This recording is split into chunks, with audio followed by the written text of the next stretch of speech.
ආයිබෝන් අදත් ඔයගොල්ලෝ සාදරයෙන් පිළිගන්නවා Travel with Chef YouTube channel එකට. අදත් මම රෙසිපි එකක් අරන් ආවා. ඒ තමයි මේ කැරට් සම්බෝලයක් හදාගන්නේ කොහොමද කියලා. ඉතාමත්ම හරිම ලේසි. මම ඔයගොල්ලන්ට කියලා දෙන්නම් මේ කොහොමද හදන්නේ කියලා. අපි බලමු ඒකට අවශ්‍ය මොනවද මේ අමුද්‍රව්‍ය කියලා. ඉතින් අපිට මුලින්ම අවශ්‍ය වෙන්නේ මේ කැරට් එක. ඉතින් ඔයගොල්ලන්ට පුළුවන් මේ කැරට් මේක මම පීල් කරලා තියෙන්නේ. ඉතින් මේක හීන්න කපා ගන්න ඕන. ඊළඟට මට අවශ්‍ය වෙන තක්කාලි. ඔයගොල්ලන්ට මේක නොදා ඉන්න පුළුවන්. නමුත් දැම්මොත් තවත් හොඳයි. ඉතින් ඒක නිසා මම තක්කාලිත් ගත්තා. ඊළඟට අවු මිරිස් කොච්චි මිරිස් මේ පාවිච්චි කරනවා. ඊළඟට රතු ලූණු නැත්තම් මේ වගේ රතු ලූණු එක පාවිච්චි කරන්න පුළුවන්. ඒකත් හීන කපා ගන්න ඕන.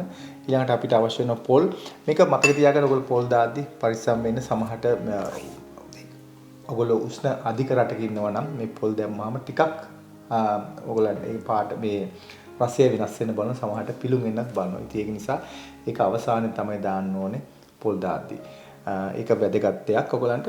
ඊළඟට තමයි ලුණු ස්වල්පයක් ඕනේ. ඊළඟට දෙහි අවශ්‍ය වෙනවා. ඉතින් මේ ටික තමයි ප්‍රධාන වශයෙන් මේකට අවශ්‍ය වෙන්නේ. ඊළඟට අපිට අන්තිමේදී අපිට පුළුවන් ගම්මිරිස් පොඩ්ඩක් මේකට එකතු කරන්න. ඉතින් අපි බලමු මේ කොහොමද කපාගන්නේ කියලා. ඉතින් මුලින්ම ඔයගොල්ලන්ට මම කියලා දෙන්නේ මේ කැරට් එක ඔයගොල්ලන්ට පුළුවන් ග්‍රේට් කරගන්න. ග්‍රේට් කරලා ගන්න පුළුවන් ලේසි අයට. නමුත් ඔයගොල්ලන්ට මම හීනෙට කපා ගන්නවා මේක පිළියෙම. ඒක කැපුවම පොඩ්ඩක් ක්‍රිස්පි ගතිය තියෙනවා. නමුත් ග්‍රේට් කරාම තියෙන්නේ ගොඩක් වෙලාවට මේ ඒකේ අර ජූසි ගතිය ගොඩක් මේ ඇවිල් එළියට එතකොට අර නිකන් මැලෑනික වෙන්න බලනවා. ඉතින් ඒක නිසා තමයි මම මේක පොඩ්ඩක් මේ කැලියට හීනෙට කපා ගන්න. ඉතින් අපි මේක මේ විදිහට මේක අයින් කරලා ඔයගොල්ලෝ මම කියලා දෙන කපන විදිය මේකෙදි මේක මේ විදිහට මේ කැලි පැත්තෙන් පොඩ්ඩක් අපි හීන කපාගෙන ඊට පස්සේ ඒක අනිත් පැත්ත හරවන. ඊට පස්සේ මේ විදිහට හීනියට පෙති කපා ගන්න මේක. අනිත්යෙන් කපන්දි කපා ගන්න. මොකද අත කපා ගන්න නැතුව ඉතින් ඊළඟට මේක හීනියටම මේක බලන්න කපා ගන්න පුළුවන් ලේසියෙන්ම. ඊළඟට මේ සියල්ලම එකට තියලා මෙන්න මේ විදිහට ඊළඟට ඔයගොල්ලෝ පැත්තෙන් මේ කපු එකත් එක තියාගන්න මේ විදිහට ඒ කරලා මේ විදිහට හීනියටම කපා ගන්න පිහියෙන් එංගල කපා ගන්න නැතුව මේ විදිහට හීන කපා ගන්න. මේ විදිහට හීනට කපාගෙන දාගන්න. ඉතින් හරි ලේසිය ඔයගොල්ලන් හීනට කපා ගත්තාම මොකද ගොඩක් එකම විදිහට කපාගන්නොත් වඩා හොඳයි. ඉතින් වගේ මේ හීන කපා ගන්න. ඊළඟට අනිත් එකත් ඔයාලට මේ විදිහටම කපා ගන්න පුළුවන්.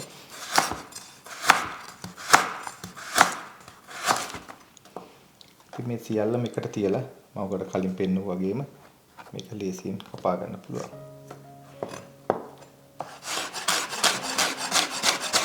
ඊළඟට මේ වගේ තමයි ලිව් එකත් මේ විදිහට කපා ගත්තා. ඊළඟට මේ විදිහට හීනෙක මේකත් කපන්න පුළුවන්. ඒ විදිහටම මේ තියෙන හැඩයටම මේක කැපෙනවා.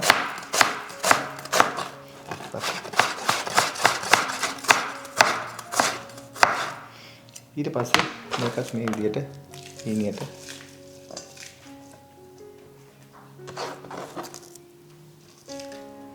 මේ විදිහට හීනෙට ඔක්කොම කපා ගන්න සියල්ලම හරි ලේසි හීනෙට කපා ගත්තාම හැමදේම නැත්නම් එකම විදිහට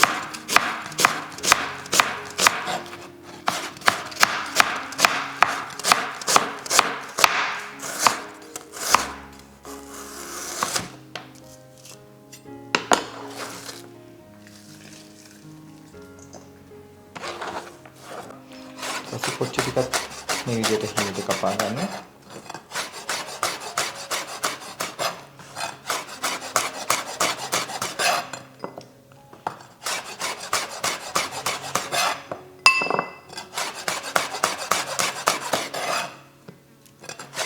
ඊට පස්සේ අපි තක්කාලිත් මේ විදිහටම එකම විදිහට එකම හැඩයට කැපෙන්න ඕන.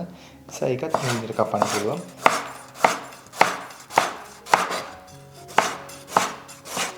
පුළුවන් තරම් හීට කපන්න. මේකෙදි දාද්දි ඔයගොල්ලෝ බලන්න හැම වෙලාවෙම මේකෙදි ඔයගලන්ට ගොඩක් වෙලාවට මේක අයින් අපිට අයින් කරන්න පුළුවන් මැද මේ ඇට ටික අයින් කරලා දාන්නත් පුළුවන්. නැත්නම් මේ විදිහට දාන්නත් පුළුවන්. මොකද ගොඩක් ඒවා නාස්ති කරන්න ඕනේ නැහැ. මේ දාගත්තා.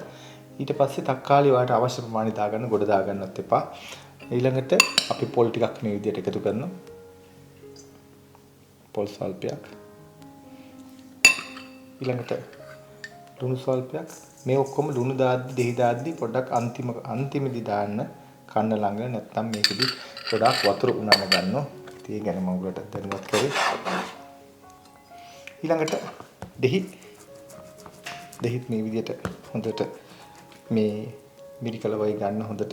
මොකද නැත්තම් මේ දෙහිවල තියෙන මේ ජුස ගතිය අපිට ලේසියෙන් ගන්න පුළුවන්. එහෙම කලින් අපි මිරිකල ගත්තාන් පස්සේ දෙහි ගෙඩිය මේ වගේ ලුණු එකතු කරන්න. කළා ඇඹුල් රහ හොඳට එන්න ඕන.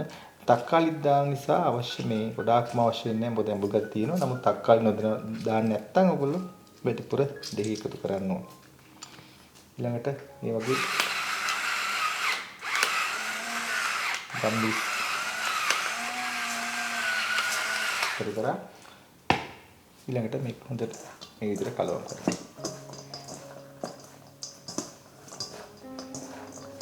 ඉතින් අපි පොල් ගොඩාක් දාන්න එපා. නමුත් අපිට පොල් අවශ්‍ය ප්‍රමාණයට වැටෙන්නත් ඕන. ඉතින් මේක ඉතින් හරි ගුණයි මේ තක්කාලි එක්ක දාලා මේක කවලන් මේ එකතු කරන් පස්සේ මොකද කැරට් සම්බෝලේ හරි ලේසියෙන් හදාගන්න පුළුවන් සම්බෝලයක්. ඉතින් ඒක නිසා ඔයගලන්ට මේකට අවශ්‍ය නම් වැඩිපුර මිරිස් දාන්න. මිරිස් කියන්නේ මේ අවු මිරිස් එහෙම කොච්චි මිරිස් දාලා හදාගන්න පුළුවන්. ඉතින් මේක මෙච්චර හරිම ලේසි. මේක මම දැන් ප්ලේට් එකට දාලා පෙන්නන්න.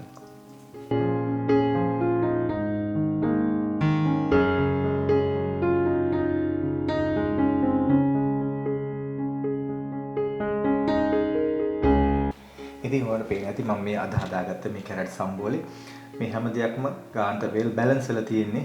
ගොඩ දාන්න නමුත් සමහර අය ගොඩක් වෙන දේවල් දැම්මොත් මේ කැරට් වල තියෙන මේ කැරට් සම්බෝලේ නේ පේන්නේ වෙනත් ඒවා. ඒක නිසා මම මේ විදිහට මේ හදාගත්තේ. හරිම සිම්පල්. හරිම ලීසින් ඕන කෙනෙක් හදාගන්න පුළුවන්. පොල් අනිත් පොඩ් දාන්නම වෙනවා. නමුත් නොදැම්මොත් ඒක වෙනත් සම්බෝලයකට හැදෙක තමයි මට පරිවර්තනය කරන්න වෙන්නේ. නමුත් මේක මේ පොල් ටිකක් දාලම තමයි මේකට හැදෙන්න ඕන. නමුත් තක්කාලි ඔයගොල්ලෝ නොදා ඉන්න පුළුවන්. ඊට ඔයගොල්ලන්ට අවශ්‍ය නම් උඹල කඩ සල්ප මේකට එකතු කරන්න පුළුවන්. කිසි ගැටලුවක් නැහැ. ඉතින් මේක හරිම ලේසියෙන් ඕන කෙනෙකුට හදාගන්න පුළුවන්. මේ කැරට් සම්බෝලේ. ඉතින් හරිම ගුණයි. මේ ඕන කෙනෙකුට මේක හදලා ලේසියෙන් හදලා දෙන්න පුළුවන්.